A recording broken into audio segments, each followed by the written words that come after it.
So here we are, back in the garden, getting a bit of grounding ourselves, aren't we? After we've had our fruity breakfast, getting a bit of vitamin D. Hey, don't stand on that. And having a look through Black's Law Dictionary, 11th edition. I think this is the most recent one. So I've been looking at some words that I want to go over. Okay, which is consent, and joinder, and jurisdiction. That's what we're going to talk about. Okay. Beauty. Hello. Okay, so we're going to talk about these words that I had mentioned before. I'm sitting here getting my vitamin D from the sun, and we're talking about consent. Now, what you would be knowing that as is when people say like no consent or I do not consent. But if we look at the legal definition of this, and this is consent under section 14C on the Black's Law Dictionary, and I have the other Halesbury's laws of England as well. So you have to look at both if you're in the UK, because that's another great book that you really need to study and know the law, because this is how a lot of people end up getting into trouble, is like not knowing the actual law itself, you know. So anyway, let's get back. Consent, a voluntary yielding to what another proposes or desires, agreement, approval, or permission regarding some act or purpose. All right, now it goes on. There's lots of different ones on here. Obviously consent as well. There's a lot to be about getting married, and also like parental consent. But on here, it's implied consent. So what you're finding out, that a lot of these government agencies, you want to call them, always go in with implied consent. Okay, so they actually are working on the presumption that they are in authority and that you have consented, because they look at it as the whole of society has consented to their authority, which is not the case. So they have to be put in place by expressing no consent. Now, when you're actually using words, you do not say I do not consent, because you're talking common parlance.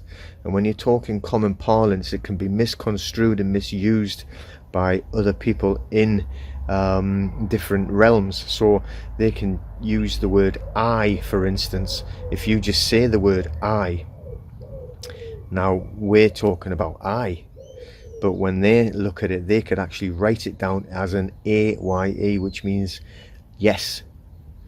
So when you see them in Parliament, or you know, they always say we've had the vote and the noes are to the left and the ayes are to the right, the yeses are to the right, or whichever it would be. So if you say I do not, but what they say it is I yes. Okay, and then when you're saying do, which is a positive, and then you're saying not, well, not is to tie something together in common parlance. So you've got to make sure that you know the difference between when you're talking and it's in common parlance to what it actually means in legal terms. There's no such thing as an English language. English language is a complete bastardization of many different languages that have been put together to be completely and utterly false. I mean, in these islands here, you know, we spoke Gaelic. Some people in parts of Scotland and Ireland still do. So you know, we did not speak an English language. So it's been completely changed and altered to trick people. It's not a real language whatsoever. And you hear, you know, they speak a lot of French, a lot of Italian, a lot of Latin and Greek, all in this what we say is English, and it's simply there's no such thing. Okay, so we need to know these terms, we need to know these words. So when you don't say things like, or speak them, you can write it because you've written it down, but when you're speaking common parlance. So saying I do not consent, you've actually tied yourself to consent with a not, and you've consented, and you've said yes. So we need to really study the meanings of it on the law dictionaries, and also try and find out more about common parlance and how to avoid using common parlance in a normal language, because we're not even speaking a proper language, English. It's just not a real language at all. Alright, so next word. Okay, so the next word that we want to talk about is joinder. So when you hear a lot of people saying you have no joinder, alright, when we say it, we never use the word I. So we would say we're under UCC 1-308, no consent, no contract, no joinder. So joinder, this is from the actual legal dictionary, the uniting of parties or claims in a single lawsuit. So they want you to unite with them, they want you to join, okay, with them in a lawsuit. That's what they're trying to do when they're asking you questions, and they're trying to get either your name provides consent and joinder, and a contract. You know, you've joindered with them and contracted with them. So when you hear people, I've seen this good video in the UK, and it was about the wearing of these masks.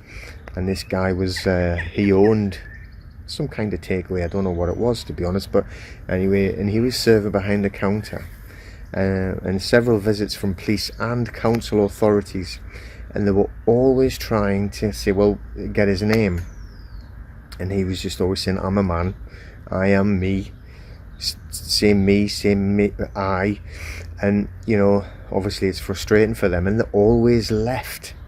Now they were threatening and saying, you know, you're breaking the law.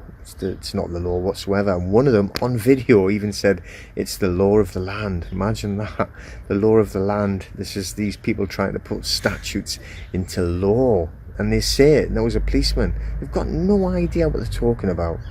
And there was a couple of officials, and they were always saying, well, if you won't give me your name, how will I address you? What do you want me to call you? Now, what they're actually trying to do is for you to give title. It's the same thing. So, like a lot of people say, oh, you just call me Mr. Wilson, say for instance. As soon as you give that title, you've consented and given joinder. So you've got to be very careful, and you've got to know what the law is, right? So like, get reading these, okay?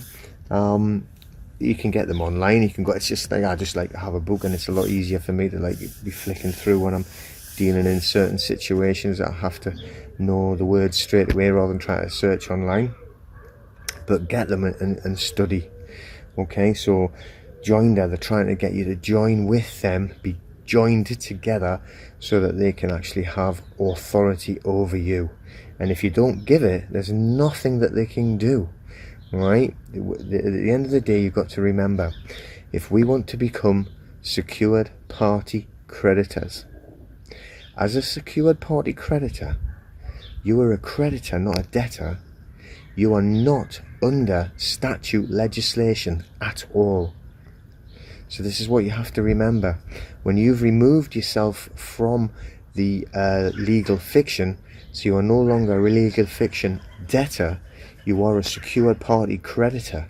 This is why you need to do the UCC 1, the UCC addendum, and also later on you can do a UCC 3, which is about how we actually do accept for value, which is getting access to funds.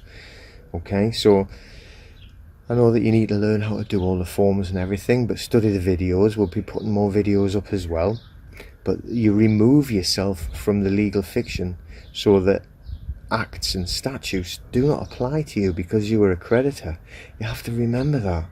So when these clowns in costumes and these people that presume they have authority, and they have no authority, we are the authority because we are a creditor. You can call yourself sovereign, but you are a creditor, a secured party creditor, sovereign on the land. Right? Not of this like free man on the land stuff, or I'm a free man or anything like that. No, we're using their laws, we're using their actual regulations and the facts. We've used the UCC to create ourselves as a secured party creditor. We are not debtor, therefore we have no consent to any acts or statutes, be it in the UK, Australia, the USA, anywhere. You know, you're a creditor now, all right? But get to know these words so that you've got the confidence as well as the knowledge about what it's all about and what we're trying to achieve here. Okay, it's not just about like, I don't want to pay me tax bill. It is huge, this thing. So we need to know all of the ins and outs of it. Next word. Okay, so the next word, I love this word. This is a really important word. All right, oh, careful the boxer doesn't come and knock my phone away. Oh, come to join in. Okay, is jurisdiction. So, you know, when I teach people, and we teach them, if you have to actually say to someone who's given you any kind of grief, then it's, you know, no consent, no joinder, no contract, no jurisdiction, or you have no jurisdiction. Tell them that. Now, jurisdiction, it comes from Latin. So, I'm trying to read this. In Latin, it's jurisdictio in consentientis. Jurisdictio in consentientis. Alright? That is where it comes from. Everything comes from either Latin or Greek, you know. But what it means is, yeah, jurisdiction over parties by virtue of their consent. Their consent. I'll read that one again, it's brilliant. Okay, jurisdiction over parties by virtue of their consent. Right? So you should actually get that written and memorize that and tell anyone who's trying to put, like, you know, their authority, because they've got no authority, zero. All right, you only have jurisdiction by consent, and you have no consent from me. I am not part of your legislation or acts. I am a secured party creditor. Okay, you have no jurisdiction. Isn't that brilliant? This is in the dictionary. This is why we need to learn these things, because I tell you, the clowns in costumes, they know virtually zero. They get given the slightest little bit of education on these lines that will allow them to know they have consent. And then as soon as they have consent, that's when they start being stupid and are arresting people under no... I mean, like, you know, usually you're supposed to be arresting people for a crime. Now, for there to be a crime, all right, there has to be a victim of harm or loss. So in other words, you've stole something or you've hurt somebody. And unless you've stole something, took from them, or hurt them, there can be no crime. But these people, these clowns in costumes, all right, without jurisdiction and without consent, and a lot of people are allowing them to, I mean, I'm not saying resist arrest, but you would say, oh, I'm doing this under duress. You don't fight back, because you have to get released under habeas corpus, which means there has to be a crime, proof of a crime. So they can't keep you for, I think, maximum is 72 hours. Just don't speak. Don't give them any joinder, don't give them any consent, don't give them any information, no names, because that is a contract and consent. Okay? And they have no jurisdiction. I've just read it to you, right, from the dictionary. Okay? They can only have jurisdiction with your consent. By giving them name, you've contracted and consent. So no names, no contract, no consent, no jurisdiction. Habeas corpus, if they do arrest you for walking down the street without a mask on, there is no crime. They have to let you go within a certain period of time. Right? Keep quiet and they have to let you go. Okay? Next word. Alright, okay, so the next word, well, it's 2 words, okay? Now, I was just mentioning before about, like, when they're saying, you know, there can only be a crime if there is a victim of a crime. But the way to put it, right, because I've seen a lot of, like, videos putting up, and they're arguing with the clowns in the costumes, saying that, you know, have I committed a crime? What is the crime? You know, well, what you should do is get a little bit more information and more, well, you've got more intelligence than them anyway, but have a little bit more education. So what we need to say is, please explain, where is the corpus delicti? Where is the corpus delicti? Okay, now none of them will know what that means, because they've, you do realize when they were doing the big recruitment for the clowns and costumes, that they actually lowered the IQ range, so they wanted people with a lower IQ to join. All right, and then they halved the training, so they weren't getting any real training in there. Now, as well, if you look at, I don't like say you should go on demonstrations or anything. Everything has its place. Everything should be done in its right way. All right, but I'm just saying, when you see some videos that get shared, I don't look for them, but like now and again, they're going to come up. Look at these shoulder tags, right? And they've got no names on. They're hiding the names, okay? And they've got red tags on a lot of them, and it's got, what is it, GS4 written on. That's not a policeman, all right? These are security guards that have been hired because there's not enough. And you can see who's the more aggressive and who's the nastier. It's them, because they've got no names on, they've got no trace, they've got a mask on, so they're hiding like bandits. Okay, anyway, back to here. Corpus delicti. Alright, when you say there has to be a crime, the Latin meaning of it is body of the crime. That's what the actual, translate it from, body of the crime. Okay. The fact of a transgression, actus reus. The phrase reflects the simple principle that a crime must be proved to have occurred before anyone can be convicted for having committed it. So they have to prove there was a crime that was made, or crime that was committed, before you can get done for doing it. So if you're, right, and this is a crime, okay, a crime is something against common law. Got to remember this, right? Everyone says, oh, I need to be under common law. Look, common law is what we're all under anyway. We are all sovereign, we're all under common law, right? If you murder someone, they're going to charge you with murder under common law. If you get caught stealing something, you will get done for theft under common law. Okay, if you try to lie to authorities or something like that, and they'll charge you with perverting the course of justice, which means thou shalt not lie, thou shalt not give false witness, right, which is from the Ten Commandments, God's law, which is common law. They'll charge you with common law.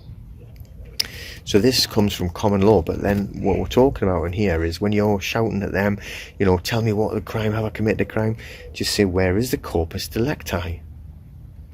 It's going to really put them on the back foot, because if you know what you're talking about and you can actually talk in this way, the same way as what you're going to have the solicitors and the legal people in court talking, you're going to smash them to pieces, So they're not going to have a clue what you're talking about or what to say. It's going to put them totally on the back foot.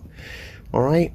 So if they're ever saying, trying to do stuff like that, just say, well, look, where is the corpus delicti? You have to prove this. Right, and then from there, obviously, it's always the same. UCC 1-308, no consent, no contract, no joinder, you have no jurisdiction. Bye, see you later. All right, so I suggest even just these ones, right? You do it yourself. All right, the last one I said, corpus delicti. So look up these sentences, these words that I'm telling you, and get it in your brain so that you can be able to speak it verbatim, so it just comes out rather than forgetting and not knowing what to say. All right, next word. Okay then, so last term for today, I was going to say word, it's two words. Legum terri.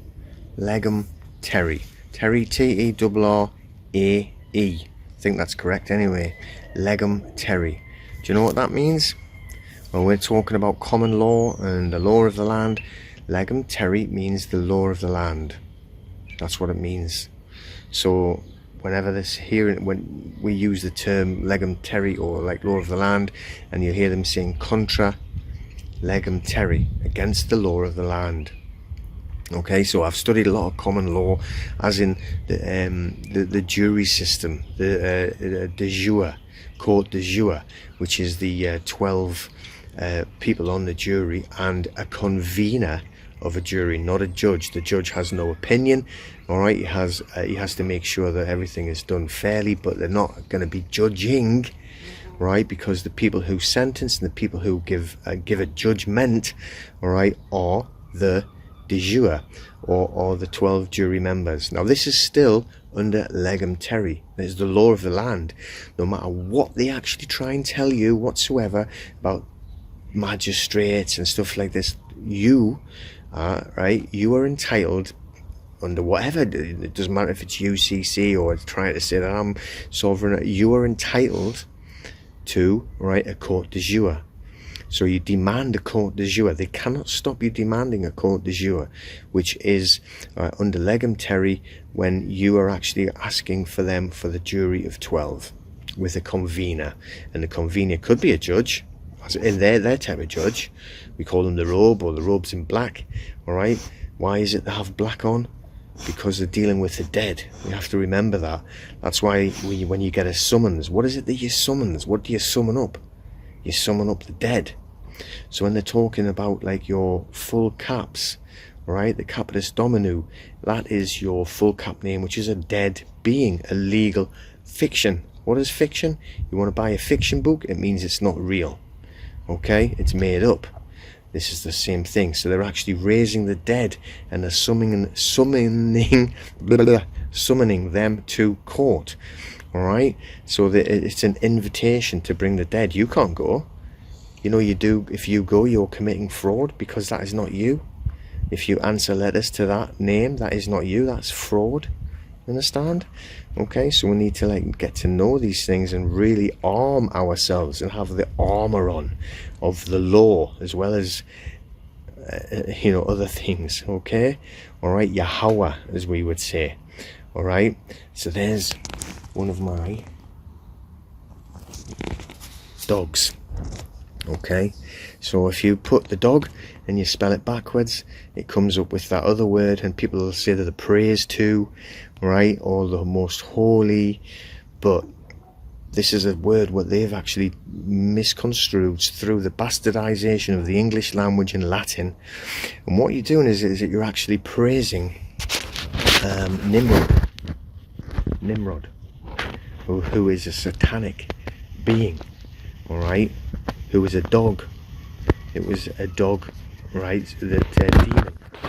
And you have the obelisk. We've got one where we live, not far from here, in one of the old Norman houses, the Normans that were sent over by the Pope.